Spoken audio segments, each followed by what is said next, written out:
नमस्कार दोस्तों, मैं सिद्धार्थ आप सभी का बहुत बहुत स्वागत करता हूं। एक बहुत ही इम्पॉर्टेंट खबर आई है। खबर यह है कि एनसीईआरटी की टेक्स्ट बुक्स में अब भगवत गीता भी इंक्लूड हुई है। यानी कि 6th 7th की जो एनसीईआरटी की किताबें हैं उसमें भगवत गीता का रेफरेंस आया है और जो 11th और 12th की संस्कृत की किताबें हैं उनमें भगवत गीता के श्लोक आएंगे। ये खबर बहुत बड़ी है, बहुत इंपॉर्टेंट है। यहीं पर ही 3 पॉइंट्स मैं आपके साथ शेयर करता हूं। पहला तो ये कि ये इतनी महत्वपूर्ण न्यूज क्यों है। जितने भी लोगों ने भगवत गीता का अध्ययन किया है, कुछ ही अध्याय ही सही, और जिन लोगों को भगवत गीता के बारे में पता है, बस सुन रखा है, वे सभी इस बात को मानेंगे कि जीवन की सारी प्रॉब्लम्स, उनके सारे सॉल्यूशंस गीता में हैं। वो इस बात को मानेंगे कि आपके जितने भी प्रश्न हैं जीवन को लेकर के, उन सभी के उत्तर गीता में है। आपके प्रश्न लाइफ, डेथ, पुनर्जन्म या फिर भगवान के अस्तित्व को लेकर ही क्यों ना हो, या फिर फाइनेंशियल प्रॉब्लम हो, रिश्तों में खटास आ गई हो, सेल्फ कॉन्फिडेंस की कमी हो रही हो, इन सभी प्रॉब्लम्स का भी सॉल्यूशन गीता में है। परंतु बात अब यह आती है कि प्रॉब्लम्स क्या होते हैं। आप इस बात को तो मानेंगे कि भले ही हमने ये बात समझ ली, ये हमें पता है कि प्रॉब्लम्स का सारा सॉल्यूशन जो है वो गीता में है, ठीक है, पर जब प्रॉब्लम्स आती है ना, और जिस समय आती हैं उस समय हमें गीता पढ़ने का ध्यान नहीं आता है। इसी बारे में छोटी सी मैं आपसे एक कथा कहता हूं जो ओशो ने बताई थी। कुछ दिनों पहले मैं ओशो का एक वीडियो देख रहा था जहां पर उन्होंने अजामिल की जो कथा है, जो पुराणों में आती है, उसके बारे में एक व्यंग्य किया। अजामिल की कथा यूं है कि अजामिल नाम का एक व्यक्ति था जो चोरी चकारी करता था, शराब पीता था, भगवान का कभी नाम नहीं लेता था। उसका जब अंतिम क्षण आया, यानी वो चल रहा था, पत्थर से ठोकर खाकर नीचे गिर गया, सर पे चोट लग गई, खून बहने लगा और अंतिम क्षण उसके आ गए। ऐसे समय में उसने अपने बेटे को देखा। बेटा थोड़ा दूर खेल रहा था। जहां पर बच्चा खेल रहा था उसी के ही साथ में भगवान विष्णु का मंदिर भी था। संयोगवश अजामिल के बेटे का नाम नारायण था। अजामिल ने अंतिम क्षणों में अपने पुत्र को पुकारा, नारायण, और ऐसे कहकर वो मर गया। अजामिल के अपने अंतिम क्षणों में नारायण पुकारने पर अजामिल को लेने के लिए विष्णु दूत आए और उसे विष्णु धाम लेकर के चले गए। ऐसी कथा पुराणों में आती है।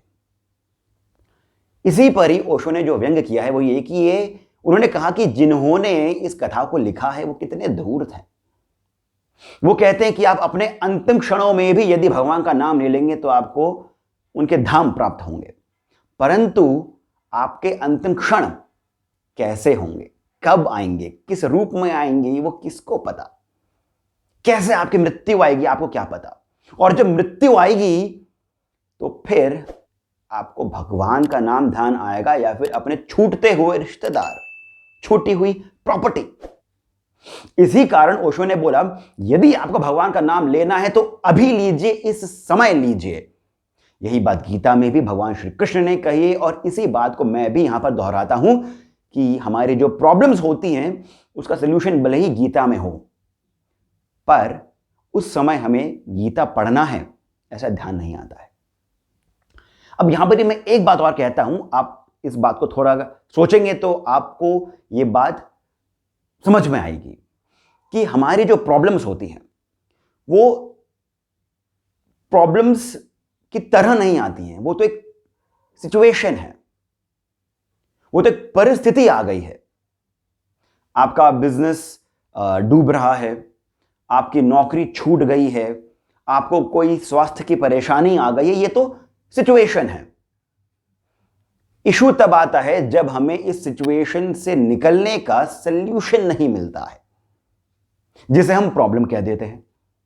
यदि सिचुएशन जो हो और जैसी भी आए उससे डील करने का सॉल्यूशन यदि हमारे पास हो तो फिर वो सिचुएशन प्रॉब्लम नहीं होती है, बस एक सिचुएशन हो जाती है। जैसे हम हर बार कहते हैं ना, बी पॉजिटिव, थिंक पॉजिटिव। तो बी पॉजिटिव तब नहीं आता है when you are ought to be negative. अब जिस सिचुएशन में नेगेटिव हो सकते हैं वहां पर आप पॉजिटिव नहीं रहते हैं।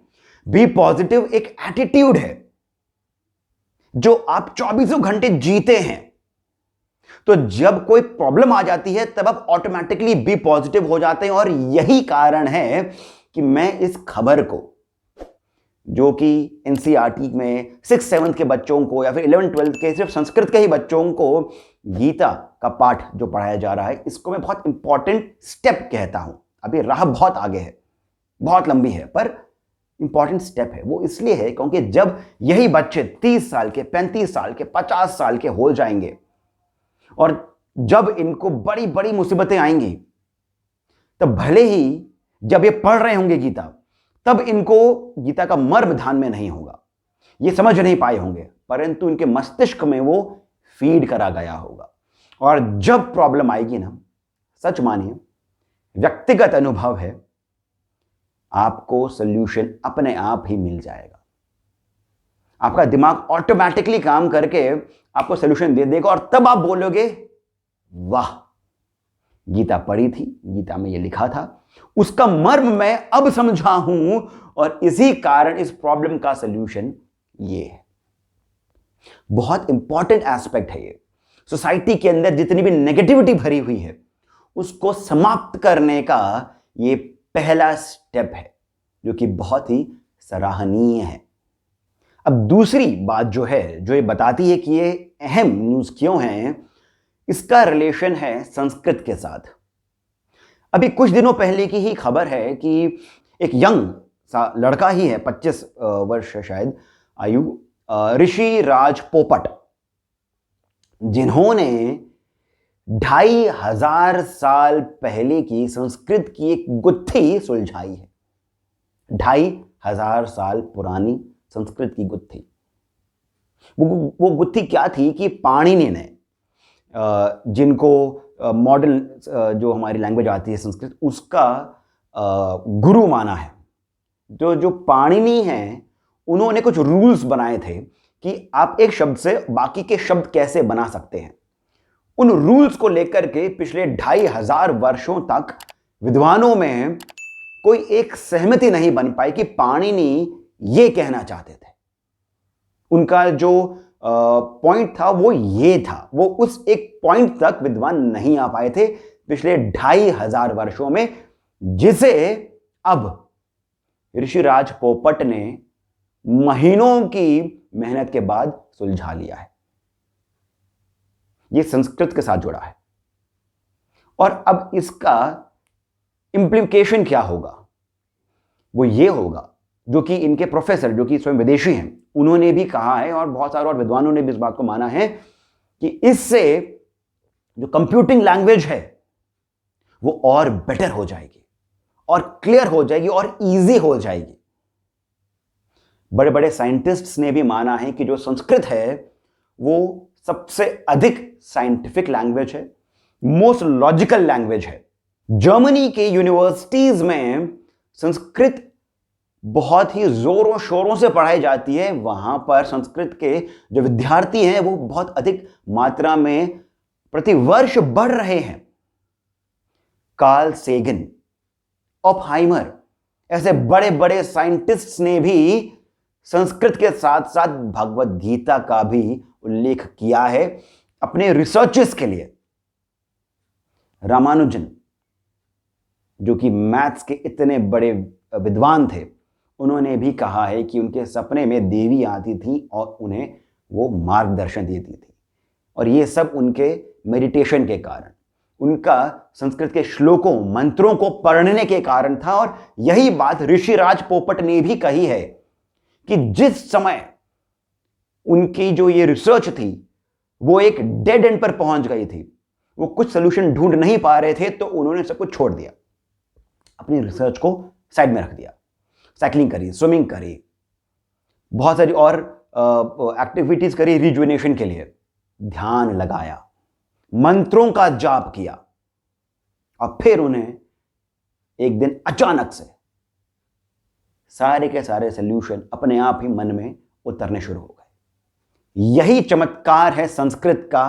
गीता संस्कृत में है, और यदि आप अपने बच्चों को एक एक श्लोक ही सही, एक दिन का, एक हफ्ते का एक श्लोक ही सही आप उनको यदि पढ़ा दें, याद करवा दें, भले ही आप उसका मर्म उन्हें नहीं समझाएं, बस सिर्फ याद करवा दें, सच मानिए उनकी बुद्धि विलक्षण होगी, वो तीव्र मेमोरी वाले होंगे, साइंटिफिक होंगे, लॉजिकल होंगे।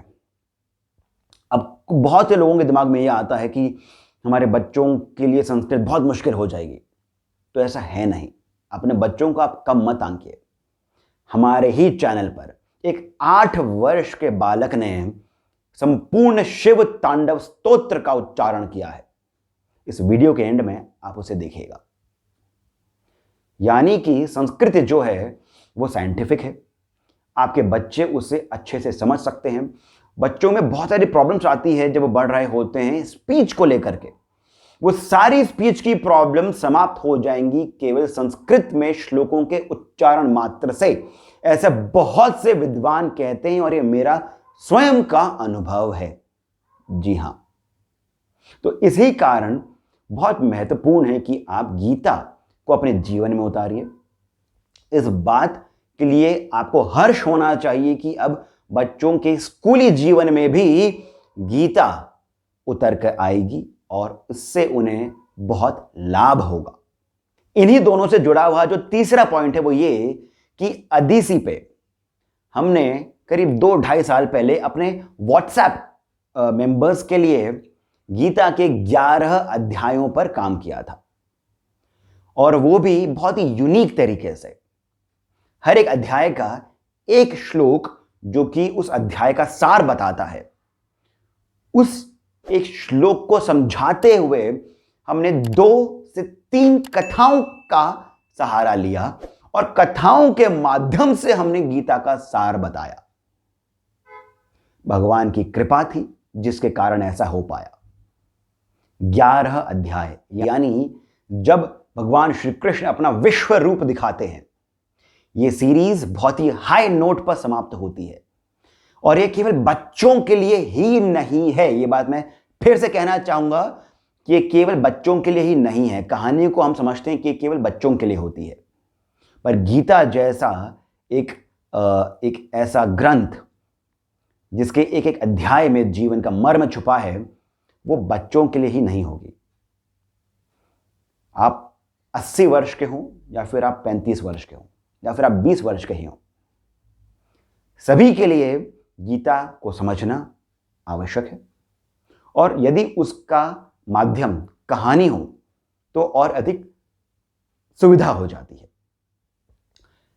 हम पुनः अब अपने YouTube मेंबर्स के लिए, यानी आप सबके लिए, हमारे चैनल पर इन 11 अध्यायों को, जो कि कहानी के रूप में गीता के श्लोक हैं, जो कि एक यूनिक इनिशिएटिव है भगवान की कृपा से, अपलोड करने वाले हैं।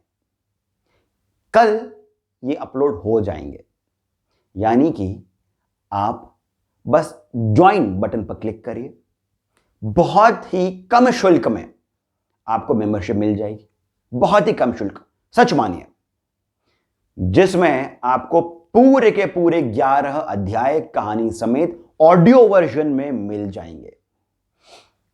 बच्चों की सर्दी की छुट्टियां आरंभ ही होने वाली हैं, ऐसे में बड़ों को भी बहुत समय मिल जाता है, कम से कम सुबह का। तो इसी कारण मैं आप सभी से विनती करता हूं कि आप यदि अभी ही ज्वाइन पे क्लिक करके मेंबरशिप ले लेंगे तो अच्छा है, नहीं तो फिर आप कल भी कर सकते हैं।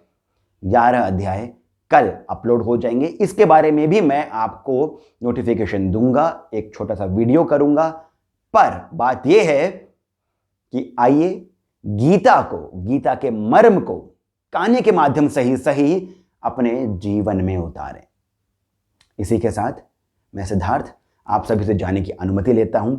यदि आपको मेरी बातें अच्छी लगती हों तो कृपया करके हमें अपना श्री सहयोग भी प्रदान करें। डिटेल्स डिस्क्रिप्शन बॉक्स में दिए गए हैं। धन्यवाद।